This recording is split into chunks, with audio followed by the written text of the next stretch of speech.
Welcome, welcome, welcome. Welcome to You've Championed Yourself. Who are you? I'm Chris Ferguson, your host. It has always been a dream of mine to showcase ordinary people, day to day, everybody that are doing things in their life who have taken their dreams, their ideas, and turned it into their reality. As they reach beyond their personal struggles, their pains, their traumas, so many people give up and lose hope. There are a few who can walk through those obstacles and challenges, not knowing where their obstacles are going to take them or what challenges they're going to encounter, not knowing where it's going to take them. They trust themselves enough not to give up, do the follow through in their personal life, their career, and relationships. These are who I call champions themselves. Today, my guest is Joice, and she's an alchemist of relationships. She's an amazing individual, so let's welcome her now. Hello, hello. How Thank are you you? so much for having me. It's wonderful to be here. I am. I know Deanna beyond this morning, and she's an amazing individual, and she has the ability of communication on relationships.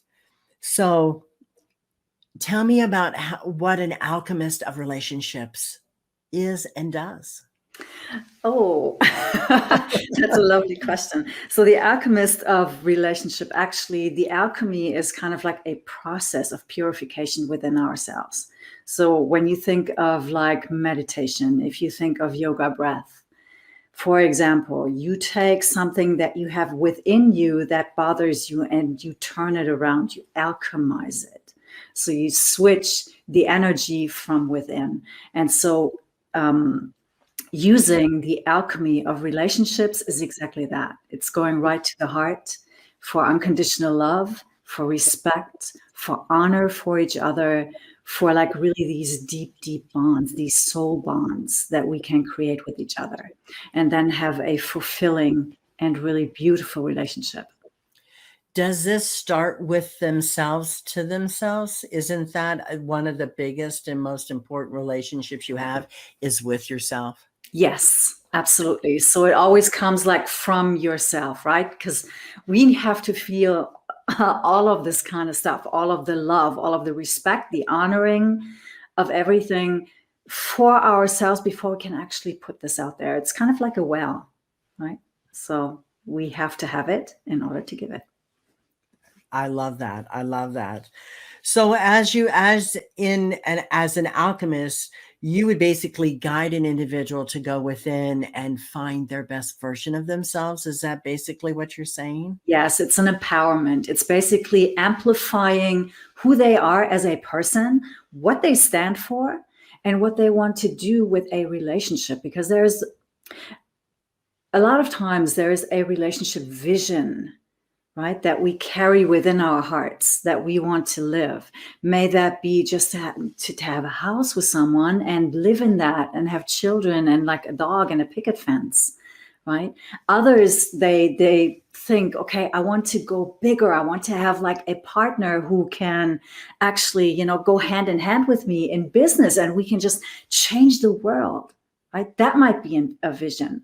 Or the other vision is just, I just want to, kind of like spend time, like quality time, like in a friendship, more like a friendship. Because some people, they kind of like lose touch with actually being friends with whom they love.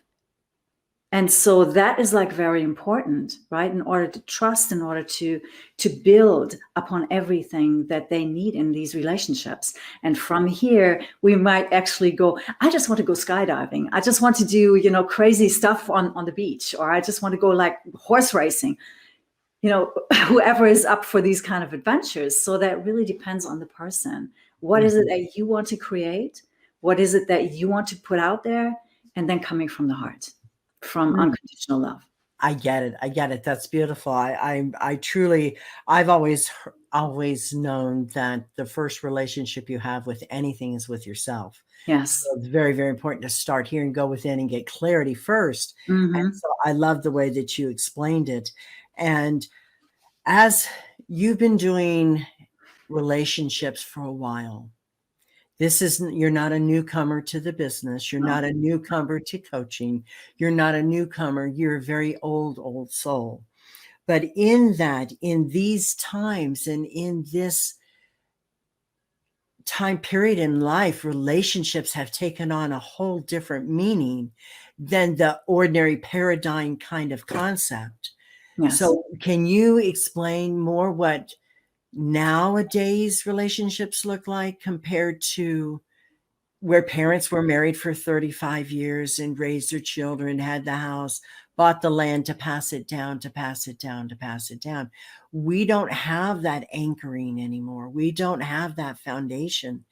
And for a lot of people, they're fearful of relationships. Yes, absolutely. So right now, what is happening in times right now is that that people are being isolated.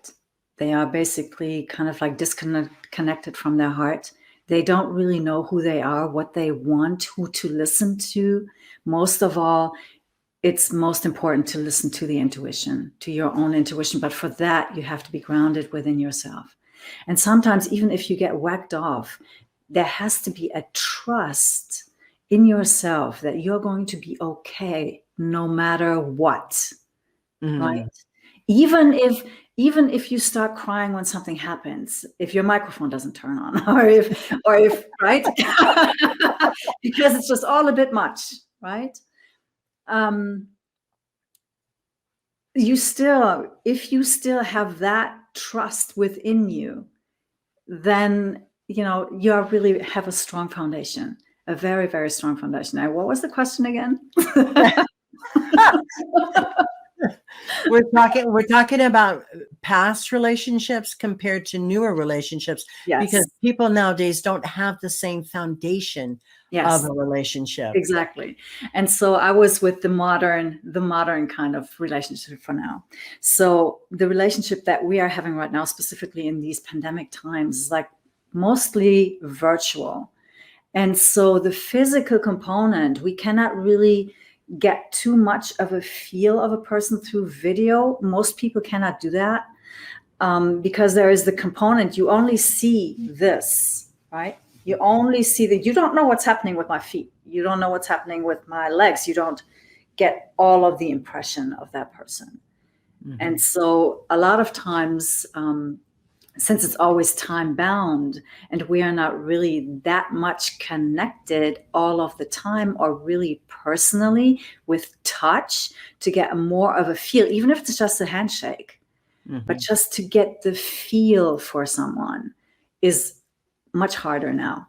And so people kind of like, and you have a lot of scams in the internet, and you have a lot of things going on dating sites, which is not very happy for people, right? It's and it can actually discourage people.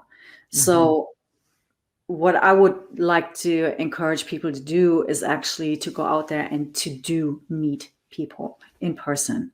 Right. And not just if you're it's allowed right now because exactly. But so whenever you have the chance, really go out and meet people and listen to the intuition. Is that person right for me or not? It can be the wrong person right from the start, or it can be later on where you go like, that doesn't feel so good, and then you just remove yourself, right? But as an alchemist, you would help teach them how to do this. How to get into their intuition. Yes. Exactly. Yes. Okay. Because one of your gifts, you talk about empowering people to learn their love.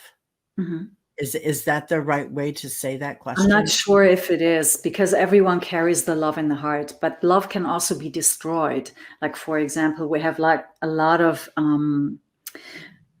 programs there which are very keen only on self-love. But what is self-love if you cannot give it? What is love in your heart if you cannot spread it?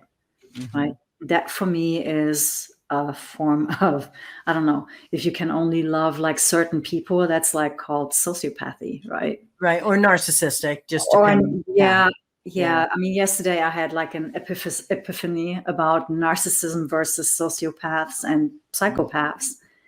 Narcissism is just very, very self-centered, whereas sociopaths, there's no emotion. I mean, just for a few people, but the heart is cold. There's no true emotion of love in sociopath. Yes. And most of the time it's just mimicked and staged. And so you have to really be wary. And this is what intuition is for, because this has happened to me and I didn't listen to it. Mm-hmm. And I fell flat on my face. Right. So, yeah. Oh, I get it. I think a lot of us at some point in our time have had an interaction, hopefully not with a psychopath, but with a sociopath or a narcissist, because it is about control and power. Yes. But at the same time, at least you learned. Yes, I did. And so that's invaluable to people who haven't experienced that. Yes. And there's a lot of people that don't trust right now, just because of the pandemic, the governments, the lies, the stories, the scams. How would that person be able to come to you and say, Deanna, I don't trust many people. Help me, show me, guide me. What would be some of the advice you would give them? The very first thing that I did when I was thrown into this kind of vortex of not trusting, of having had my own stage around me, basically, right? And I didn't know what was true anymore. Coming back into yourself and trusting your spiritual guidance. So this is the reason why I like to connect people to their own spiritual guides. And you can develop an emotion, a feeling for it, a connection to it. And this sounds a little bit woo-woo, but I find it very important to be connected to the celestial realms, to be connected, to have light, that light within you. Because without it, that looks very dim. And what I would really like to come back to is to really find that self-trust and to really find the groundedness and just really be connected, walk more barefooted than you ever did before, because it connects you to the earth and it gives you a sound feeling, a grounding, right? And also do the things that you love. Just do that and just indulge in it and really, really just express your soul's mission, or whatever it is that you want to put on canvas, or whatever it is that you want to knit, or whatever it is that you want to do. Right. So that I really appreciate that answer, because the fact is it is about with a person that can't trust others, it truly means they can't trust themselves. Yes. And so they're not in tune with themselves, and they're not listening to their intuition. So yes. It is, I love the fact that you said bringing them back to themselves because that's so, so important. But an alchemist, I get the impression that you've got all these tenures and herbs and stuff like that. But this is not that kind of an alchemist. No. Okay, I just want to clarify that, because I'm sitting here going, she doesn't have a melting pot and stirring up all kinds of concoction going up. I might actually do that. Concoction. That's funny. But no. Okay, so I wanted to make sure that everybody understood it is the alchemy of love, light, and peace in relationships. Yes. Okay, great, exactly. Great. It says one of your gifts is cultivation of unconditional love, and how to bless and empower yourself with it. How do you do that? So you have unconditional love. Everyone does. And if you are going out there and you feel it for yourself, you don't even have to hold your heart, but you go when we go through meditation, you use your mind, you feel into your heart and you feel your heartbeat.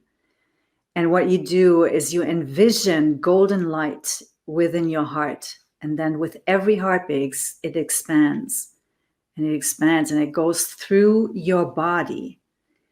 So you are using this power, this generator, to infuse your whole body, your mind, your whole aura, your body, until into your tippy toes. And from here, you begin to just breathe more, and then it becomes, and you see in your inner mind, this is a lot about envisionment and alchemy. Mm-hmm. So with imagination, we are moving things, we are bringing things, we're manifesting things. And so through the envisioning of having this heart and this light within, something happens, something changes. The frequency within the body changes because the thought patterns also change. The thought waves, the frequency of the thoughts, the emotions, they change. And so when you come into this, you begin to start to feel it ripple out and just overflow. You still have everything and more than anything else, but it just overflows. And it just goes into like the plants that you see, the life that you see on the earth that you live on, right? So wherever you set your feet, you become a blessing for this part of the work that you are in. And the Tibetan monks, they have these scrolls and they turn them, and they believe that when you turn these words, it imprints on the area, the surroundings around it. And so this is basically what you do. And scientists have proven that these frequencies, our thought patterns send out frequencies, our emotions send out frequencies. And through it, we can change our whole alchemy, the whole setup within us. And so I get that. Yeah, I get that. That's awesome. As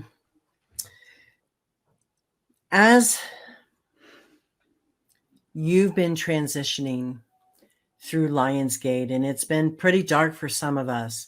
Yes. And what was the biggest thing that you held on to that carried you through then to now and know you're okay? Because there's been a lot of people, there's a lot of people that have been seeing the negative side of Lionsgate instead of seeing the positive side. You know, for the better part of 2 weeks, I have been completely unstable. And I knew exactly that I needed something inside of me to flip in order to stay sane. Because there were like all kinds of things going on in my mind, a whole lot of stuff going on in my mind. I felt disconnected to source. I felt disconnected to my friends. I felt disconnected to everyone. I felt even disconnected to myself. But then I remembered myself, and I was taught Shaolin Kung Fu by my uncle when I was 5 up until I was 10. And he showed me a meditation which is like a warrior's meditation. I read a book, and then which is called the Warrior's Meditation. And then that reminded me, wait a second, my uncle taught me something. And so the emotions came back, the emotions of safety, of being okay, of being whole, of being full of love, and of being capable of handling this stuff, even if it is against an army of people who really don't want you to be happy, right? And so I sat there within this meditation, all these emotions came back. So what you do is you use a key moment in the best thing in your childhood, like from very, very early on, that you remember that has helped you to center yourself, to really come back into your grounding, into who you really are, into what you love doing, into what your heart beats for. Right. I get that. There has been a lot of people I've talked to and my different social media pages that have felt, a little lightheaded, a little off kilter, a little just not right. Yes. And I keep explaining to them, I said, Lionsgate happens every year. The difference between this Lionsgate and every other Lionsgate in the past is that this is amplified because new moon in Leo, Lionsgate in Leo, the sun is in Leo. You have all this very, very strong masculine energy that's here. And then you have this duality. Everybody has male and female in them. And then all of a sudden there comes this duality between male and female. And the one thing that I have found and have taught all my clients is to harmonize. And Yes. again, it is the male masculine mind with the feminine heart. And it is bringing it together, not balance, because then that's a leveraging point. It's bringing it back together to harmonize. I also would like to add something else, because it wasn't just the meditation that I learned from my uncle. It was also your words. Because I remember the last time when we had a session, a clearing session, you said, neutralize, neutralize, neutralize, come back to purity, return to purity, return to purity. This is one of the things, and in your last video, you said it also. This is one of the things that has helped tremendously. It's like every time a negative thought's like, oh, I'm going to get them, or I'm going to strike back, right? It was always just like, shh, shh, shh, shh, shh, shh, ache, ache, ache, right? Yes, it is. It is that catching point. Yeah. And that's what my mentor taught me. Yes.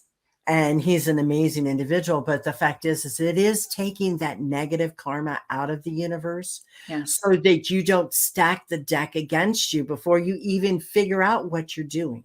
Yeah, exactly. And so yeah. I thank you and honor you for saying that. But it is true that no matter what, if you can catch your negative thoughts and neutralize them and then turn them out, Yes. and flip them like a switch or like a coin. And I'm always like, let's talk about money. Flip that coin and turn it and say that, you know what, instead of saying I'm not enough, is I am enough. Yes. I can accomplish anything. Yes. And when you do that, it removes it by neutralizing it, turning it to purity. But now you change your words. So that's what you want the universe to know. That's what you want the karma to be. So you're not dumping what I call bleeding all over yourself.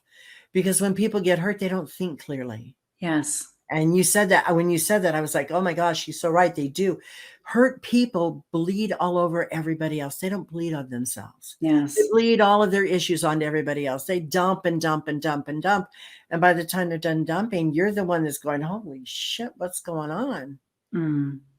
Yes. This isn't fair. This isn't right. And so having that empowerment in you, stop, let's breathe, stop. Yes. Yes. It helps you to help them. Yeah, exactly. So that's when you were talking about Alchemist, that was my thought. It's the stopping of the dumping. It's the stopping of the bleeding all over, hurt over people. And people will just instinctively do it when they're hurt. I mean, they're still looking for support, right? Most of us have never had the kind of support from our parents that has shown us how to actually handle ourselves when we are in a situation like this. So a lot of times parents cannot really cope with the pain that a child has, or with the specific situations, right, that a child needs in this very particular moment, this specific child, because everyone needs something else in some nuance, in some ways. And so we kind of like have to find that sweet spot within us right now. And perhaps it's a good idea to connect really to the higher self of the parents, because that is what I did, right? In order to heal my mother wound, my father wound, all of these kind of things that kind of like drag through my relationships as well, kind of like mimicking the kind of relationship that my father and my mother had, which wasn't so great, right? And really coming from a place of compassion, because parents, if they love their children, parents always do the best that they can.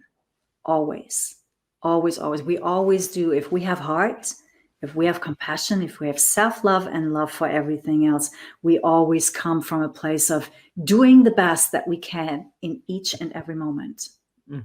That's a belief that I carry. There's a lot of people who don't, though, and that's a big thing to try to instill in people, or to help people to recognize. So that's a huge, huge kudos to you, but a lot of challenges and obstacles that go along with that. Yes. And a lot of people, the first just like we were talking beforehand, a lot of people have to trust who they're talking with. Yes. And so again, it's building that first relationship, showing who you are, how you've been, what you've been through. And it's not necessarily that story, but it's that understanding. Yes. It's also about how you talk to yourself.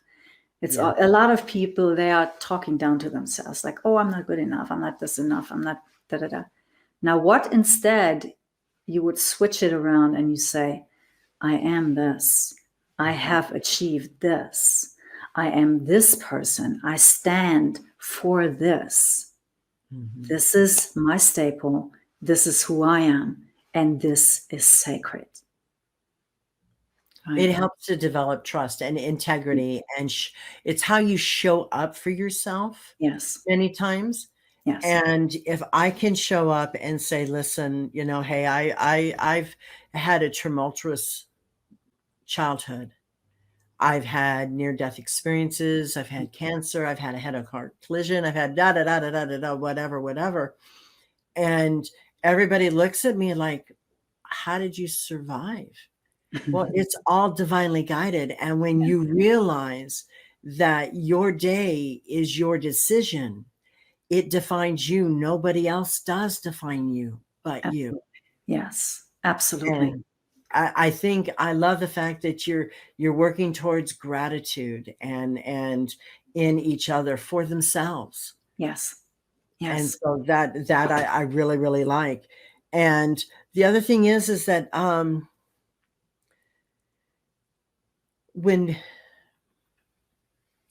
how would you, if let's say I've reached out to you and I said, Deanna, I don't know what's going on in my life. I don't know what to do. I don't trust myself. Well, I trust myself, but I'm hurt right now. How do I walk out of or away from this? I usually sit with it. Most of my clients, I tell them to sit with it. Sit with it, have a good talk with that voice, with that emotion, and get to understand every nuance of it. Get to really intimate with it. Even if it's ugly, even if you have images in your mind where you're saying like, oh my God, this is terrible. Sit with it with compassion, because that's a part of you. Sit with it.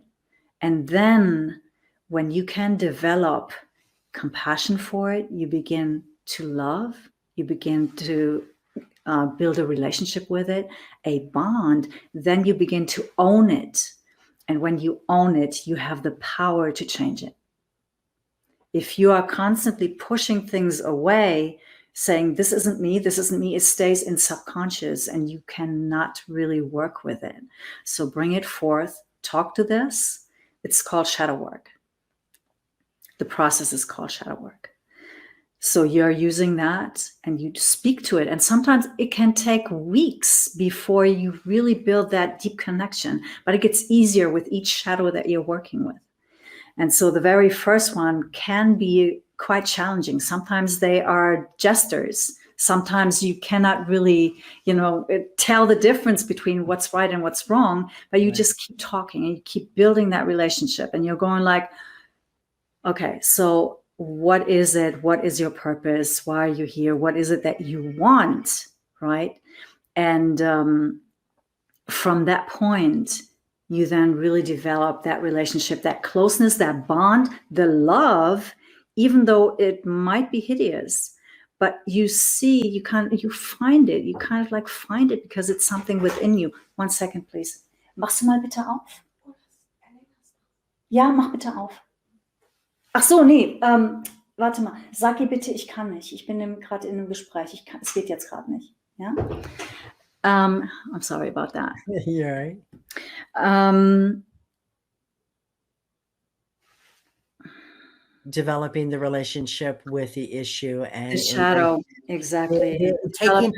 I see it as taking accountability for my part of whatever that shadow is. Yes. And then owning it and really transforming it and going into this, because this shadow is usually there for your protection, but it might not do it in the way that is beneficial to you.